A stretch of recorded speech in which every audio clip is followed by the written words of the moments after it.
Hello, and welcome to the webinar. I'm really excited to have you here today. I'm really excited for my guest today. This webinar is about protecting your patch, creating a legacy-inspired leadership. My name is John Burt. I'm your host for this webinar. I've got 36 years of experience in management consulting in an industry.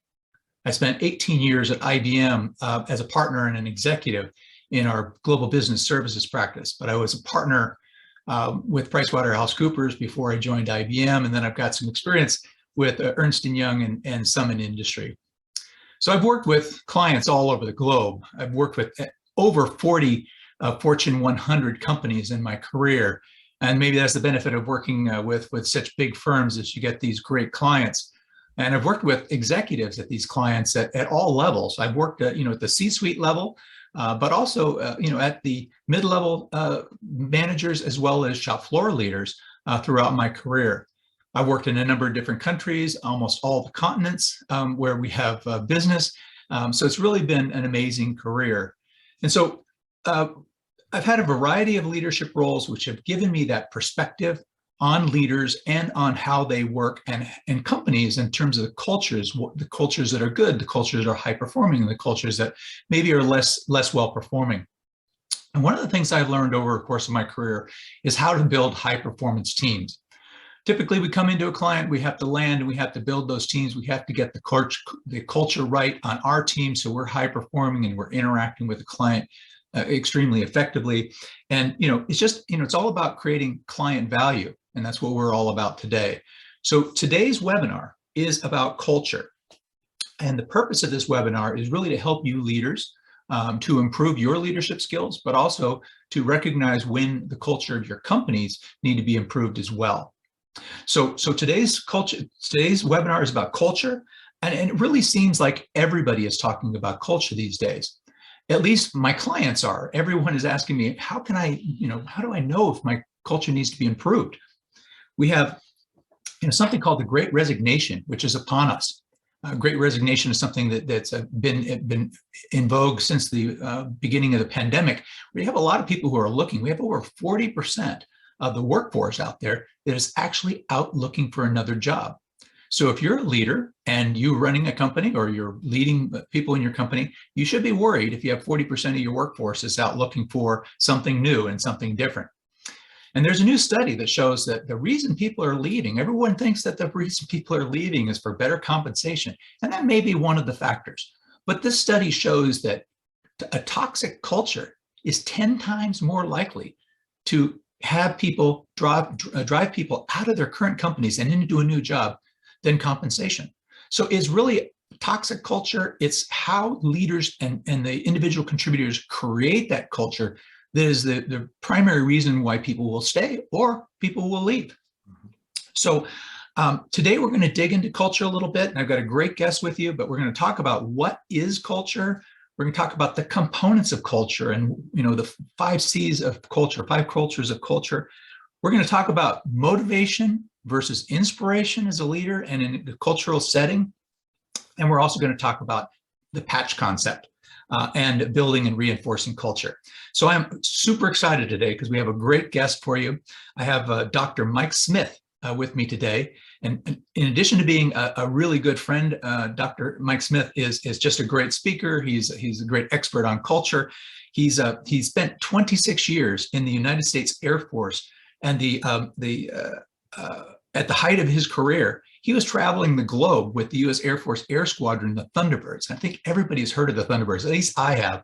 And I've always been fascinated by these guys and how, the culture that they have as an organization and how we all admire and are inspired by the Thunderbirds. So Dr. Mike being here, being able to talk about the Thunderbirds and the culture that they created here and all else. So I'm just super excited about this. So Dr. Mike, please, hey, welcome to the webinar, and maybe take a couple of minutes to introduce yourself and give us a little bit more about your career.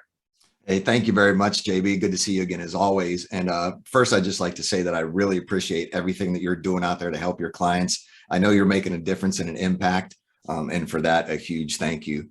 So again, my name is Dr. Mike Smith, and like you said, I spent 26 years in the Air Force, had all kinds of jobs, from a frontline airman working the mid shift in the base hotel, all the way to the height of my career, when I was selected to serve as the first sergeant for the Air Force Thunderbirds.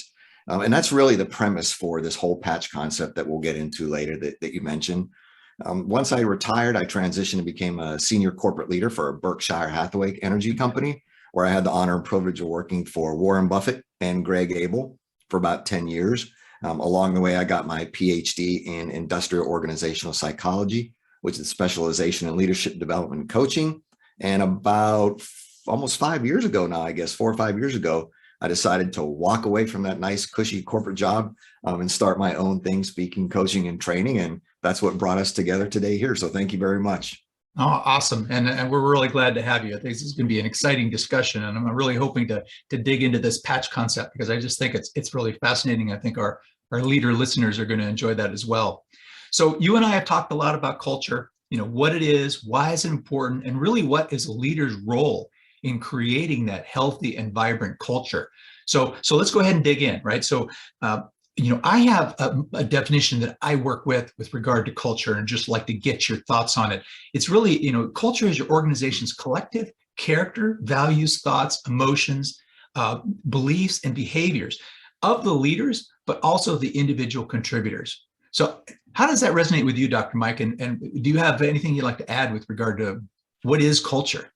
Yeah. Well, thank you very much again, JB. That's a really good starting point. And I love that definition. And a couple of words that stood out to me as you were reading that definition were the collective, right? The organization's collective character and values were the first two things, right? So as leaders, number one, how do we ensure that all of our employees understand what the character and values of an organization are when it comes to culture? One of the few things that we talk about, and we'll touch on later, is, one of the things that's very, very important, right, is the story, the heritage, and the history of the company, right? And really that translates into and feeds into the vision, mission, and purpose. All of us out there, every single organization has a patch. In the Thunderbirds, it's something that we wore on our uniform. Every unit in the Air Force, the Marines, the Army has a patch that identifies what unit or organization they're associated with. And that translates into the corporate world, right? Look at all the logos or emblems or patches that are out there that really define and create the identity of the organization, right? Let's use, Apple as an example, or I'll let you touch on IBM because that's your expert. And I love your story about that. But Apple, Google, Amazon, YouTube, Facebook, right? All those big kinds of companies, none of us probably know a single person that works for that organization. But as soon as we see that patch, that logo, we know exactly what they provide, the types of services, and how well they do it in our eyes, right? Absolutely. Yeah. So when I was at IBM, right, I spent 18 years there, but what an iconic brand and iconic identity, the patch, the IBM logo with the blue bars, everybody recognized those. I was so proud to be able to present my card when I was going in to see clients with the blue bars, and everybody knew what that meant. The old adage that says nobody ever got fired for buying from IBM, but there is a certain level of, there's something behind that, right? It's that culture behind it of dependability and just leadership and quality product that used to come through. And that's the way that the legacy of the company was, and the feeling you had as an employee. When I was there, they celebrated their 100-year anniversary, and we had a lot of events that went on around there. We invited our clients to be able to come and celebrate 100 years in business. Now, there's only a few companies, or there's less than there were companies that had been around for 100 years, and they don't get there by hanging on to. I mean, Thomas Watson was clearly a favorite within IBM, but there have been successive CEOs that have been brilliant, that have helped but have come in and embraced the legacy, that history, just the feeling that the employees have about such an iconic brand. Right. Yeah, absolutely. And I love the way that you described that. And I'll touch on something that you said in just a second as I go a little bit further. But, the next thing we like to talk about is performance, right? Mm-hmm. How you do what you do, and doing the little things in a big way, right? Performance, we can all look at the bottom line, our P&Ls, our KPIs, whatever kind of measurements we use to kind of evaluate our success or our meeting our goals. But how often do we really dive into the true performance, and how are people performing? Are they performing just because they want a paycheck, but they don't really feel that connected or aligned with the organization? Or are they performing because they're inspired to, right? There's a difference in that level of production. At the end of the day, the job still gets done, but the quality and the spinoff from that legacy inspired piece, right? Doing it because you want to, a little bit different, right? Any thoughts on that? Yeah, so it reminds me of that old ad that Avis had, right? We're number 2, but we try harder. Right? It's where do you come up with that type of thing? But it really that there was a generation of employees that embraced that, and they would literally work that much harder because they felt like they were challenging something, that they were chasing something, if you will, and that was their inspiration as a company. It was their identity. Right? How they choose to perform. Are you a competitor? Are you the top dog in it? If you're the lead in a particular industry, how do you act? How do you behave? Right? Those are important elements. I love this performance piece. Right. Yep. Absolutely. It leads me to also think about the priorities that companies have, right? So many companies, they prioritize the financial results of the company, or they talk about their products. But more and more these days, people are talking about the people as the priority within these companies, right? Make sure that your employees are satisfied and that you're making sure that they're growing, and then that'll translate into better performance for the company.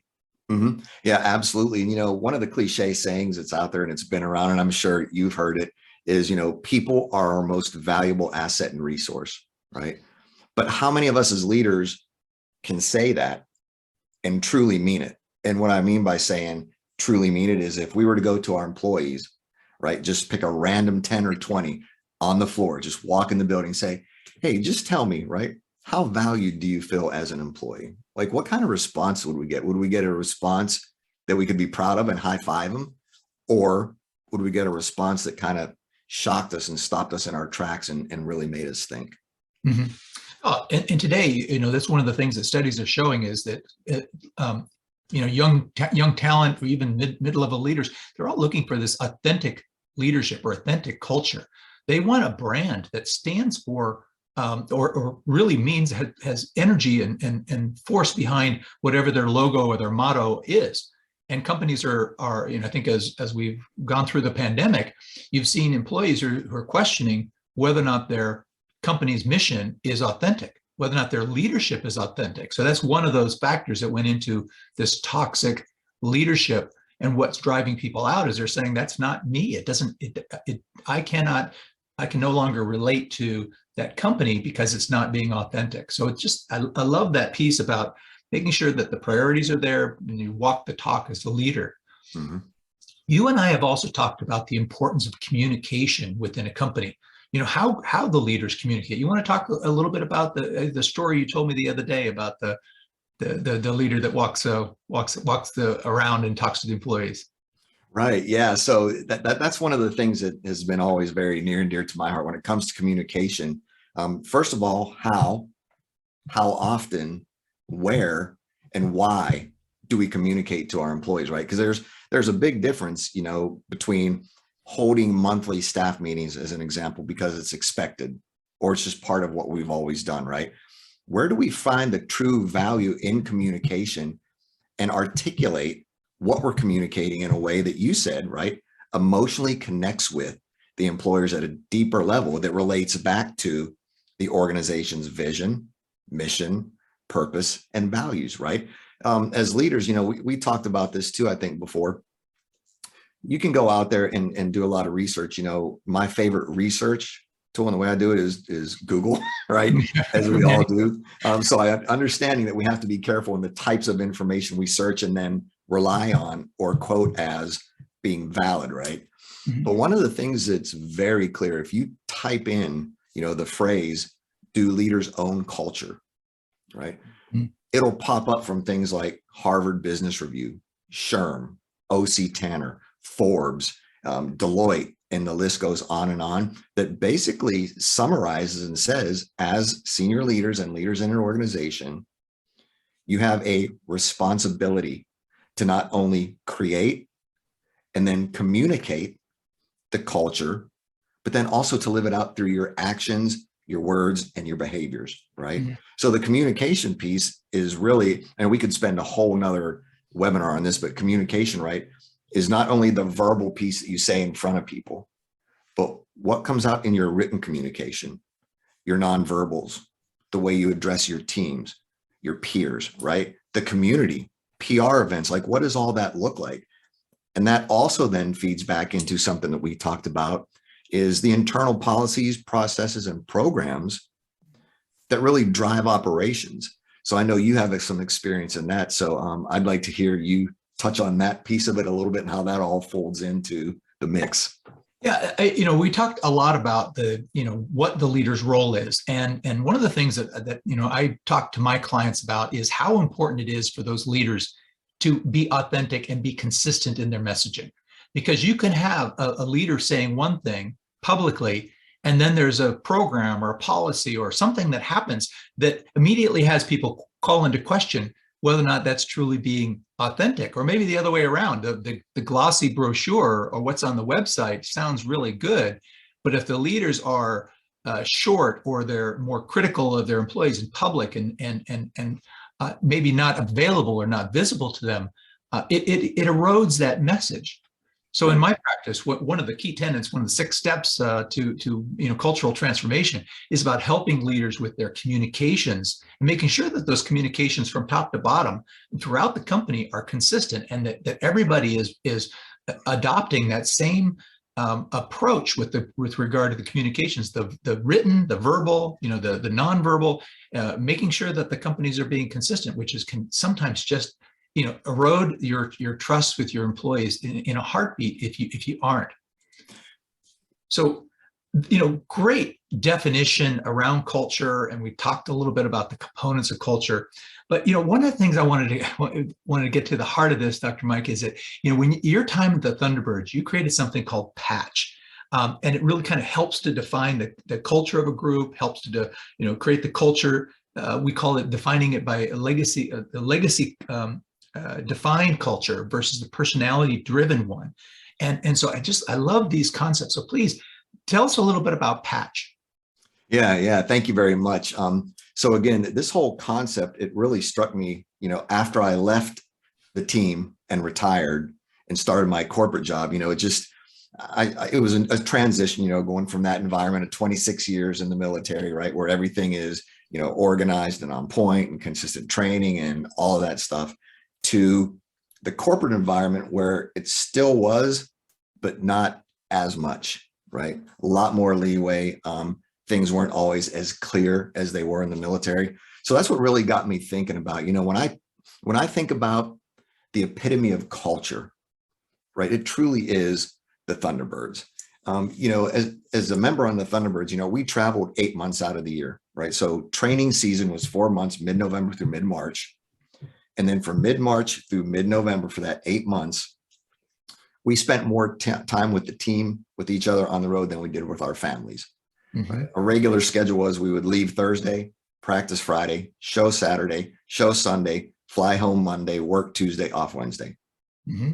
Leave Thursday, practice Friday, show Saturday, show Sunday, fly home Monday, work. So on and on and on, right?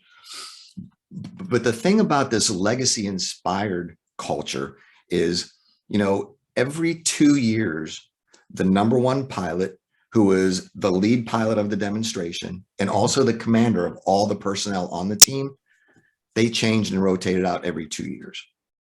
So not a lot of consistency in terms of a single person staying in charge for an extended period of time to make sure there's continuity and all those sort of things, right? But even with that commander rotating and leaving every 2 years being different, the team never missed a beat. Year after year after year for 63 years now, air shows would go off without a hitch. And we're talking, in front of 100,000 people every single weekend all over the world globally, right? So what allows the enlisted people from all different backgrounds, right, from all different bases, from all different upbringings, our team was truly self-sufficient, right? We had our own finance people, our own PR people, our own IT people, our own load techs, our own maintainers, our own admin. Like, it was because we had to, right? Living on the road, you have to have all that support. But because of the legacy inspired culture, the history, the tradition, and the mission of the Thunderbirds to retain, recruit, and represent, right? Everyone just knew that that's what it was. From the time they applied, went through the interview process, and got hired, they knew what it meant, truly meant, to be a Thunderbird, right? And everyone that's on the team wanted to be there, right? Yeah. First of all, because it was the coolest job that I ever had. But secondly, aside from that, there is a very specific mission, right? And a reason to do it that brings a lot of pride to being part of that organization. And in fact, that's what the P stands for. In Patch is pride. That's the first thing, right? Then the rest of the acronym, and I'll ask you to touch on some of these in your experience in a second, but the A is that attention to detail in every single area, right? You hear it all the time, right? Dot the I's and cross the T's. But in a high performing, functioning organization, what does attention to detail look like? And as a leader, do you ever ask yourself the question, what would it mean if we didn't have it? Right. The T is teamwork that expands the entire organization, right? That interdepartmental communication, working together, collaboration, right? Not being siloed, not being separated, but being really part of the team where everyone works together for that ultimate objective and mission. The C is clarity and vision, mission, purpose, and values. And again, like you just mentioned, how as a leader do we ensure that all of our employees have clarity around those things? Because with the clarity comes engagement, awareness, attachment, pride, partnership, collaborate, like all those things that make such a powerful organization and create that legacy inspired culture. And then finally is the H is for honor, right? Representing your brand, your patch, your logo with integrity. And what does that integrity mean, right? Basically, we all heard it 100 times or 1,000 times, doing the right thing because it's the right thing to do, especially and even when no one's looking. Yeah. Yeah. Well, you mentioned obviously the whole patch is important, but this is idea that you have to be able to be clear about the mission and the purpose. You have to engage and inspire people into that mission. You have to have that teamwork where people are fluidly working together. How many times have we worked with companies either in leadership coaching or in cultural development where you find these things are broken? You feel people who are disengaged, people who are just sort of floating through and don't really, it's one thing not to remember every last word of a mission statement, but it's another one just to be disconnected from it. And you're kind of running your own game or you don't really care anymore, but people wind up sort of retiring. We used to call it retiring in place, right? Where people are already kind of checked out, right? If you're not catching those things, if you're not ensuring that people are, constantly checking in with your employees and with your team members, right? These things can start to happen, right? But it's a matter of making sure you catch it quickly and you make sure that you're addressing it as a leader. So much of this, I mean, obviously the Thunderbirds is a fantastic organization, and I've admired it since I was a kid, and I went to my first air show. But so many of the companies we work with have that patch. It relates to them as well, right? I mean, the IBMs of the world, the Apples, the Amazons, the Googles, they all have that patch, and it's a matter of how well do they address all 5 of those elements. I just love patch, Dr. Mike. I think that it's simplistic. It's simple, not simplistic, but it's simple, and it also is just something that every company has it, or they have the patch. But it's the integration of those 5 elements and how well they do it, which is really the key to their overall performance and the glue that keeps those employees bound together. So I really love that. So we touched a little bit on this, but I want to kind of dig in. The next step is I want to dig in a little bit more about, and maybe you could take us behind the hangar door, if you will, to use the lingo. But the difference between motivation and inspiration. I think we all understand implicitly that a leader's responsibility is to inspire people, to convince them, right, to go to where they want them to go, to move toward the mission of the organization or the mission of the group. But tell us a little bit about how you see the difference between motivation and inspiration. Well, so a couple of things, when we talk about motivation and inspiration, both of them definitely have a time and a place, right? Motivation is truly important, right? But I think the problem comes into is when we start to, as leaders, rely on that as a way to keep the culture going, right? That motivation is something you have to repeatedly do, repeatedly reinforce, and repeatedly keep bringing people up, whether that's through recognition, or, you know, the barbecues, or the little pep talks every Monday morning, or whatever it is, which again, extremely important and a time and place for it, but shouldn't be the basis of how we create the culture. Mhm. You know, it's one of those things, like, I'm sure, you know, in the business we do, I'm sure you've been to, you know, 2 or 3 day workshop, like a Tony Robbins type, or, you know, Jack Canfield, John Maxwell, something like that. All really good stuff, right? And you leave there like truly feeling like, man, I am so ready to go out and just kick it, right? I'm going to go out and make a difference. And you get back to your office all fired up, get in on Monday morning, straighten your desk, turn on your computer, all ready to go. And by Wednesday, just because of the daily grind, you're kind of back to where you were pre-event, right? Because the motivation wears off. Yeah. Inspiration is where, because of the circumstances and the environment you're in and the type of team that's been created, the culture, right?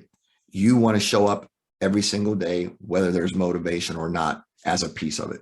Like, you know why you're there. You feel you belong. You understand the bigger picture, and you're very clear about how your piece makes a difference and impacts the bigger picture. So that's really the difference between that motivation and inspiration. And I love this idea that motivation, you have to keep doing it. It's like you have to one up yourself. You know, I had a leader one time that was talking about, you know, wanted to give everybody a coffee mug, and I'm thinking, you know, everybody has a coffee mug at this point. So what are you going to do differently? You know, you gotta keep stepping the game up, and that can be a bit of a dangerous cycle, right? If you feel like you have to constantly keep doing something, and then everybody starts to expect it. Well, I'm gonna wait until the end of the quarter because I know that they're going to give incentives to be able to get that sales target. So I'm not gonna do my work until the end. I'm going to try to get it as close to the end so I'll get the maximum amount of motivation, bonus, or whatever.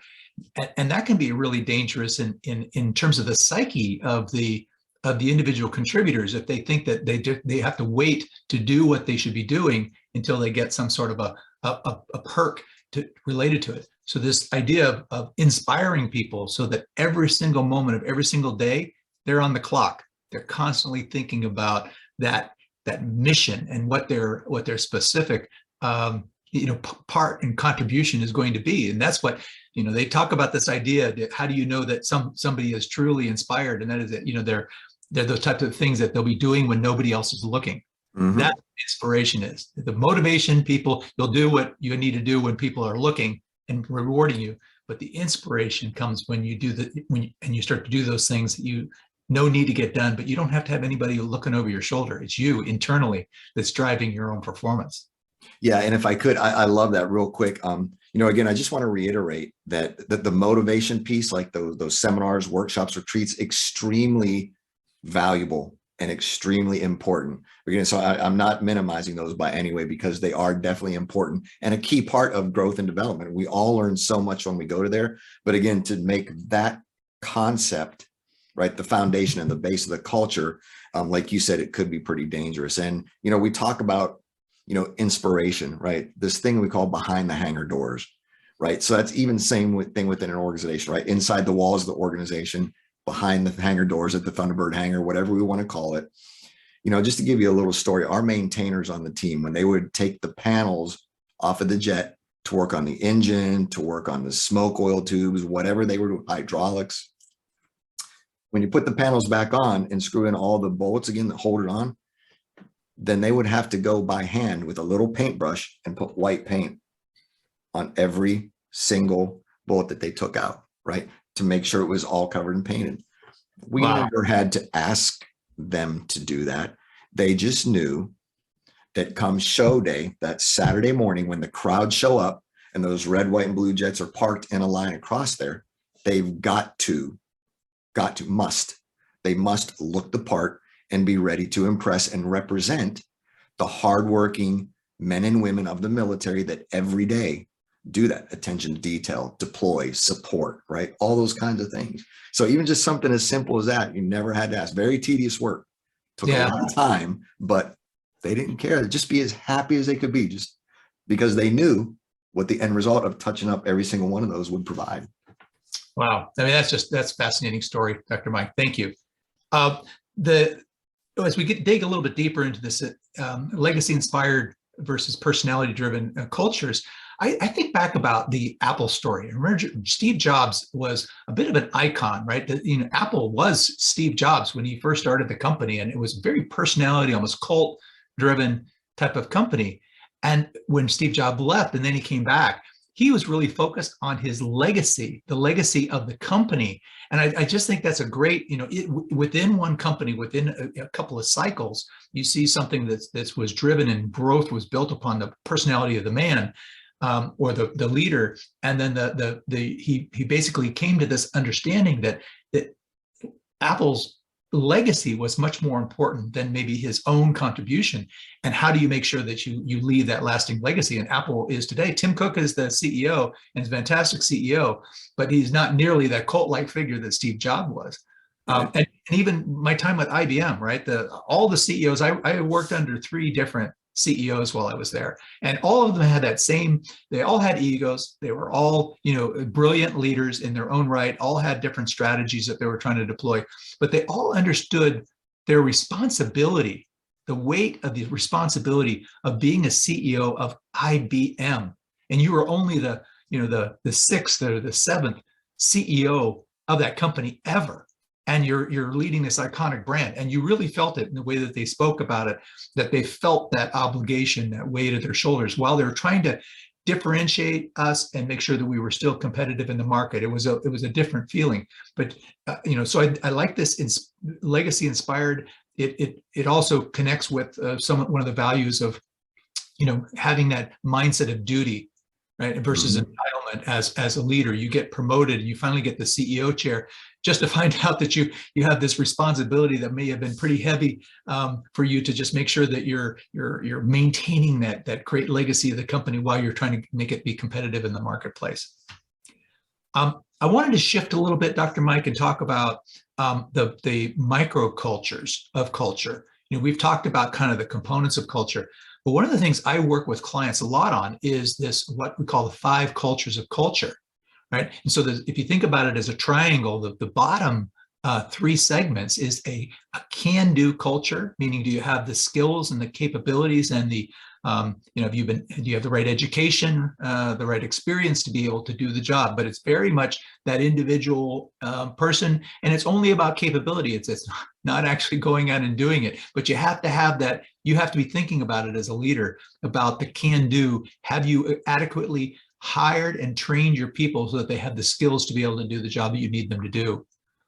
That second C is the will-do culture, right? So it's a matter of, you have these capabilities, but are you inspired or motivated to act, to go out and actually do your job day in, day out? So it's this will-do or commitment that you have toward acting on the mission of the organization. And that third C is about the alignment culture, right? Is it a must do? So do you feel as though others on the team are counting on you to do the right work, right? So do you feel that commitment, that bond, the glue with the rest of the organization, knowing that you have to do your bit so that the rest of them can do their bit? So it's that can do, will do, must do, which is a great foundation for any culture. And then you have to think about how you measure it, right? So I think about this idea of, and so one of the 4th element is the individual performance culture. So do you measure and do you have an expectation that people are going to be able to perform at their best as individuals, meaning all that training, all that capability that you have, then they put it into practice and they're actually delivering on that work. And then finally, the 5th culture of culture is a team performance. So as a team, or do you have walls in your organization, silos, or are you encouraged and even rewarded for teaming together with other departments or other groups to be able to make something happen in the market or for your customers? So those 3, the can do, the will do, the must do, the individual performance, the team performance, all leads to the organizational culture and the organization's performance. So I know you know this model, Dr. Mike. So any thoughts on that?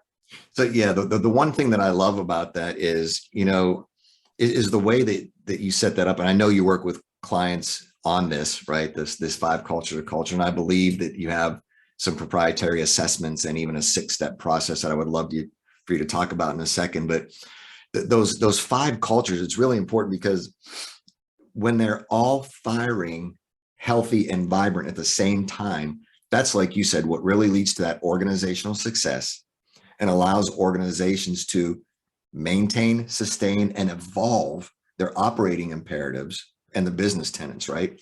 Because if you look at just the 3 C's that you mentioned, right? The capability, commitment, and connectedness, or the alignment piece. You can have someone who's capable, right? They're trained, on-job training, the school, whatever. But if they're not committed, right, or connected, that could be a different outcome and level of engagement and productivity and those sort of things, right? So the same stands for the commitment. You can have someone that's committed, but if they don't have the tools and they don't get that communication from the leader that helps them get to a place of connectedness or alignment, again, you could still have kind of a skewed outcome in terms of productivity, engagement, the legacy, inspiration to be there, right? So I really love the way that you lay that out, and then the individual and team cap it off. So I really like that model, and it's so true. When you get them all 5 firing, that's when the beauty and the magic starts to happen, really. Yeah, exactly. So as I work with my clients, and we try to do the assessments, we do have a number of tools, a number of assessment tools that we use that evaluate a company's readiness to go through a cultural transformation, right? You have to be ready. You have to, all be clear that there is a reason to change and to move forward to be able to get to a higher level of performance. We also have an evaluation as to where you are today. So it's like you have to measure things. I'm a consultant by my background, so I love to measure stuff. But being able to measure where are you today, so that you can have that firm. When you start to go through the cultural transformation, you know how to measure your progress along the way, and those different measurements. And then, of course, you have to have a clear method that will get those 5 cultures of culture all firing at the same level. So a lot of the work that we do with clients around cultural transformation is to assess where they are today, make sure that they're ready to move, and then just helping them to formulate that strategy, the culture strategy, if you will, the cultural model that they want to move to, and then help them to make sure that they're being consistent in the communications and how they're rolling this out. It's a 6-step process. It's proven. It works well with companies, and it's exciting to see companies that are going through this and making the progress. They start to see those attrition numbers start to come down. You start to pull the individual contributors, and they're all feeling much better about the environment that they're working in. Retention and attrition goes down, retention goes up. So that's what companies are looking for. Nice, very nice. So, Dr. Mike, this has been a fascinating conversation, and I think that we could probably go on for a couple of hours talking about this stuff. I don't think our listeners have that much time, but I do think it's very important what we're talking about today for leaders, individual leaders, but also for their organizations, and creating that healthy environment, healthy and vibrant culture that they want in their companies, that their employees want. So I think that there's a win-win here. I am going to I want to just get your comments on that, Dr. Mike, and then I'm going to show a slide on how people can get a hold of us. Yeah. So thank you very much. And again, I think now more than ever, the work that you do and the process that you have is more important than it's ever been before. Again, with just the business landscape that we've been in, with things finally, I guess, starting to open back up a little bit more than they were, now that we're sort of post-pandemic, there truly is a new normal that's arisen that are forcing not only leaders, but also employees to deal with this new organizational structure, remote working, whatever that is, right? So I think now more than ever, to have a process to lean on to help create that roadmap for a transformation is just so beneficial and so helpful. So again, I can't thank you enough, JB, for your time, for the invite, and just for the amazing work that you do, both on the individual level with individuals and the bigger organizational picture. So thank you very much. I appreciate it. Well, Dr. Mike, thank you. I mean, it's just such a pleasure to talk to you all the time. I always learn something new and exciting whenever we talk. And you know, our conversations go on for quite some time because we'll riff on each other in terms of different things that we think are needed.